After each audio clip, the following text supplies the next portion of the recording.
বাংলাদেশের দক্ষিণ পশ্চিমাঞ্চলের এক অখ্যাত গ্রাম, নাম শান্তিপুর। গ্রামের মাঝখানে কাঁচা রাস্তা, দুপাশে তালগাছ, দূরে সবুজ ধানক্ষেত। বর্ষায় রাস্তা কাদা হয়ে যায়, শীতে ধুলো ওড়ে, গরমে ফেটে যায় মাটি। এই গ্রামের একেবারে শেষ প্রান্তে খালের ধারে বাঁশের বেড়া দেওয়া ছোট্ট এক কুঁড়ে ঘর। সেই ঘরেই থাকত রাকিব। রাকিবের বয়স তখন 12। চিকন গড়ন, রোদে পোড়া গায়ের রং, চোখে অদ্ভুত এক জেদ আর গভীরতা। তার বাবা আব্দুল করিম দিনমজুর, মা রহিমা বেগম লোকের বাড়িতে ঝিয়ের কাজ করেন। অভাব ছিল তাদের ঘরের চিরচেনা অতিথি। কখনো ভাত আছে, তরকারি নেই, কখনো তরকারি আছে, ভাত কম। নতুন কাপড় কেনা হয় ঈদে, তাও সেকেন্ড হ্যান্ড। কিন্তু রাকিবের সবচেয়ে বড় কষ্ট ছিল অভাব না, ছিল অপমান। স্কুলের প্রথম অপমান। রাকিব পড়ত শান্তিপুর উচ্চ বিদ্যালয়ে।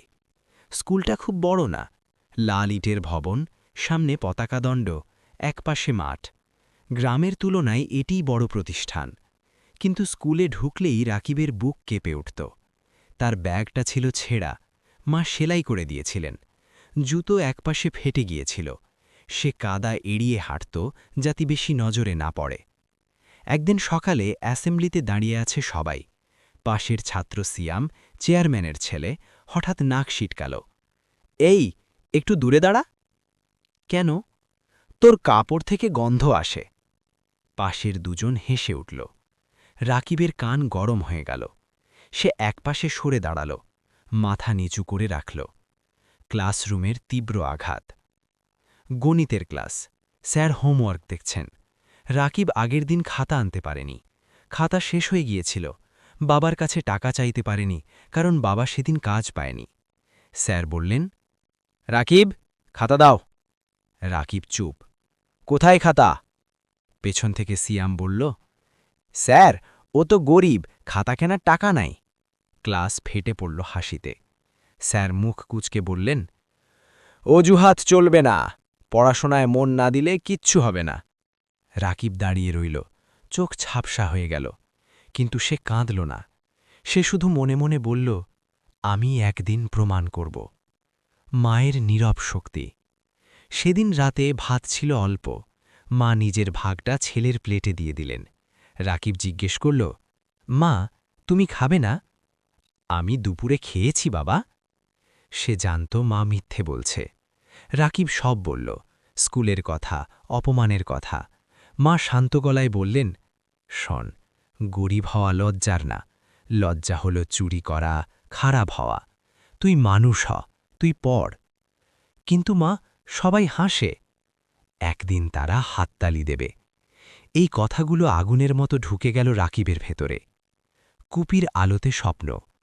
রাতে কুপির আলোতে পড়া সহজ না, চোখ জ্বালা করে, গরমে ঘাম ঝরে। তবুও রাকিব পড়ে। সে বুঝে গেছে এই বইই তার মুক্তির পথ। বন্ধুরা খেলতে ডাকে, সে যায় না। পাড়ার লোক বলে, এই ছেলেটা বেশি পড়াশোনা করে পাগল হবে। সে চুপ করে থাকে। তার ভেতরে একটা কথা বারবার বাজে, অপমান ভুলব না, কিন্তু প্রতিশোধ নেব না, সফল হব। প্রথম জয়। সময় গড়াল। এসএসসি পরীক্ষা। ফল প্রকাশের দিন স্কুলে ভিড়। হেডমাস্টার ঘোষণা দিলেন, এবারের এসএসসি পরীক্ষায় স্কুলে প্রথম হয়েছে রাকিব হাসান। মুহূর্তের জন্য নিস্তব্ধতা, তারপর ফিসফাস। শিয়াম তাকিয়ে আছে অবাক চোখে। রাকিবের মা দূরে দাঁড়িয়ে কাঁদছেন। সেদিন প্রথমবার রাকিব বুঝল অপমানকে জ্বালানি বানানো যায়। শহরে নতুন যুদ্ধ। কলেজে পড়তে তাকে শহরে যেতে হল। ভর্তি ফি জোগাড় করতে বাবা নিজের একমাত্র গরুটি বিক্রি করলেন। শহর অন্যরকম, এখানে কেউ কাউকে চেনে না। কিন্তু এখানে অপমান আরও সূক্ষ্ম। ক্লাসে কেউ জিজ্ঞেস করল, তুমি কোনো ইংলিশ মিডিয়াম? না, গ্রাম থেকে এসেছি। ও। সে হাসল, কিন্তু ভেতরে কষ্ট হল। রাতে সে টিউশনি করে, দিনে ক্লাস করে, কখনো না খেয়ে থাকে। তবুও সে হারে না। ভাঙার মুহূর্ত। একদিন বাবা অসুস্থ হয়ে পড়লেন। বাড়ি থেকে ফোন এলো, টাকা দরকার। রাকিবের হাতে তখন মাত্র 500 টাকা। সে নিজের বই বিক্রি করে টাকা পাঠাল। সেদিন রাতে সে ভেঙে পড়েছিল। ছাদে উঠে কাঁদছিল চুপচাপ। তার মনে হচ্ছিল, আমি কি পারব? ঠিক তখন মায়ের কথা মনে পড়ল। একদিন তারা হাততালি দেবে। সে আবার উঠে দাঁড়াল। স্বপ্নের দরজায়। বিশ্ববিদ্যালয়ে ভর্তি পরীক্ষা। হাজারো ছাত্রের ভিড়। রাকিব পরীক্ষা দিল। ফলের দিন কাঁপছিল তার হাত। সে সুযোগ পেল। সেদিন সে আকাশের দিকে তাকিয়ে বলল, আমি থামব না। শেষ অপমান। বিশ্ববিদ্যালয়ের এক সহপাঠী একদিন বলল, তুমি এত সিরিয়াস কেন? কারণ আমার হারানোর কিছু নেই। এই উত্তর শুনে সে চুপ হয়ে গেল। রাকিব জানত তার জীবন বিলাসের না, তার জীবন সংগ্রামের। বিশ্ববিদ্যালয়ের দিনগুলো। বিশ্ববিদ্যালয়ে ভর্তি হওয়ার পর রাকিবের জীবনে নতুন অধ্যায় শুরু হল। কিন্তু এখানে কেউ তাকে চিনত না। এখানে তার অতীতের অপমান কেউ জানত না। ক্লাসরুমে সবাই স্মার্ট, ইংরেজিতে সাবলীল, দামি পোশাক, আধুনিক ফোন। রাকিবের ফোনটা ছিল বাটন সেট। বন্ধুরা মাঝে মাঝে ক্যাফেতে যেত। রাকিব বলতো, আমার একটু কাজ আছে। সে লাইব্রেরিতে বসে থাকত, কারণ চা খাওয়ার টাকাও সবসময় থাকত না। আত্মসম্মানের লড়াই। একদিন ক্লাস প্রেজেন্টেশন ছিল। রাকিব সারা রাত প্রস্তুতি নিয়েছিল। প্রেজেন্টেশনের সময় কয়েকজন ফিসফিস করছিল, ও তো গ্রামের ছেলে, ঠিকমতো পারবে? রাকিব মঞ্চে দাঁড়িয়ে স্পষ্ট কণ্ঠে বলল। শেষে পুরো ক্লাস চুপ। তারপর হাততালি। সেদিন সে বুঝল, মানুষ কথায় ছোট হয় না, যোগ্যতায় বড় হয়। বাবার বিদায়।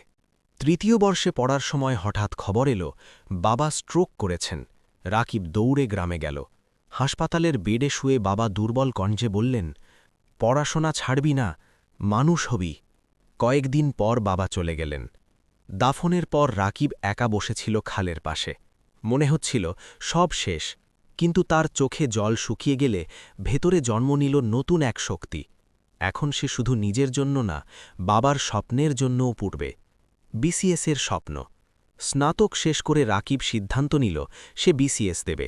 গ্রামে অনেকে বলল, ওসব বড়লোকের ছেলে দেয়, তোর মতো গরিব পারবে? রাকিব চুপ করে থাকল। সে শহরে একটি ছোট রুম ভাড়া নিল। দিনে টিউশনি, রাতে পড়া। বন্ধুরা চাকরি পেয়ে যাচ্ছে, সে এখনও পড়ছে। ব্যর্থতা। প্রথমবার বিসিএস দিল, প্রিলিতে টিকল না। সেদিন সে অনেকক্ষণ চুপ করেছিল। মনে হচ্ছিল, হয়তো ওরা ঠিকই বলেছিল। কিন্তু সে আবার ফর্ম তুলল, আবার পড়া শুরু করল। অপমানের স্মৃতি। প্রতিদিন ভোরে উঠে পড়তে বসত রাকিব। যখন ক্লান্ত হয়ে যেত তখন মনে পড়ত, গরিবের ছেলে, ওর সঙ্গে বসিস না, খাতা কেনার টাকা নাই। এই কথাগুলোই তার জ্বালানি হয়ে উঠল। দ্বিতীয় চেষ্টা। দ্বিতীয়বার প্রিলি টিকল, লিখিত পরীক্ষায় বসল। মাসের পর মাস প্রস্তুতি, মায়ের অসুস্থতা, টাকার অভাব, সব কিছু পেরিয়ে সে লিখিত দিল। ইন্টারভিউ বোর্ডে একজন জিজ্ঞেস করলেন, আপনার জীবনের সবচেয়ে বড় শিক্ষা কি? রাকিব উত্তর দিল, অপমান মানুষকে ভাঙে, কিন্তু যদি সে হাল না ছাড়ে, অপমানই তাকে গড়ে। বোর্ডের সদস্যরা তাকিয়ে রইলেন। ফলাফল। ফল প্রকাশের দিন। রাকিব কাঁপা হাতে রোল নম্বর খুঁজছে। হঠাৎ থমকে গেল। তার নাম।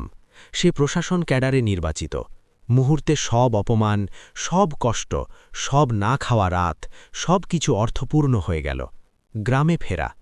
অফিসার হয়ে প্রথমবার গ্রামে এলো রাকিব। গ্রাম যেন বদলে গেছে। যারা একসময় হাসত, তারা আজ হাত মেলাতে চায়। স্কুলে সংবর্ধনা। হেডমাস্টার বললেন, আমরা গর্বিত।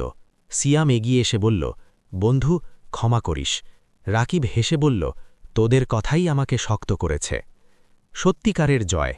মা মঞ্চে বসে কাঁদছিলেন। রাকিব বলল, এই সম্মান আমার না, আমার মায়ের। গ্রামের শিশুরা তার দিকে তাকিয়ে আছে বিস্ময়ে। সে বলল, গরিব হওয়া লজ্জা না, চেষ্টা না করা লজ্জা। সমাজ বদলের শুরু। রাকিব সিদ্ধান্ত নিল গ্রামে একটি ফ্রি কোচিং সেন্টার করবে, যাতে আর কোনো গরিব ছেলে অপমানের ভয়ে স্বপ্ন ছেড়ে না দেয়। সে নিজের টাকায় বই কিনে দিল, স্কুলে লাইব্রেরি তৈরি করল।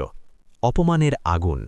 একদিন খালের পাশে দাঁড়িয়ে রাকিব ভাবছিল, যদি সেদিন অপমান না পেত, হয়তো এতটা জেদ জন্মাত না। সে বুঝল, অপমান ছিল তার শত্রু না, ছিল শিক্ষক। আকাশের দিকে তাকিয়ে সে বলল, বাবা, আমি পেরেছি।